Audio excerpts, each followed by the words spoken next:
അമ്പലത്തിൽ പോയി ചരട് പൂയിക്ക പോവാണ്. ஏன்னா அவனுக்கு കുറച്ച് சரிയായി ഹോസ്പിറ്റലൊക്കെ പോയി.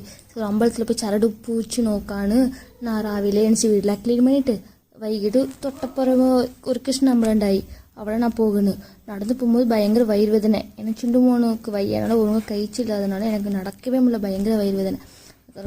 ചെരുപ്പല കല്ലിട്ട് അമ്പലത്തിക്കുള്ള പോയി നല്ലോണം തൊഴുതി. അയ്യോ ചിണ്ടു മോനുക്ക് പെട്ടെന്ന് சரியாகணும்னு வேண்டி. அதுக்கப்புறம் சாந்தி வந்து எனக்கு புதுச்செல்லாம் கொடுத்து, அதுக்கப்புறம் சாந்தி வெள்ளம் எடுத்து எனக்கு பயங்கர இஷ்டப்பட்டு அழகாக ஒரு பழைய காலத்து கிணறு.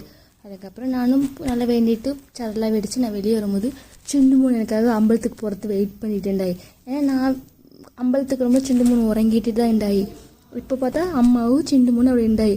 அதுக்கப்புறம் சிண்டு மூணு பயங்கர தேசியம் நான் விட்டுட்டு போனதில்ல. அதுக்கப்புறம் நான் சிண்டு மூணும் அம்மாலாம் வீட்டுக்கு போயிட்டு நாங்கள் ஓடி போய் நான் விளக்கெல்லாம் பற்ற வச்சு சாமி கும்பிட்டு இது அவ்வளோதான்.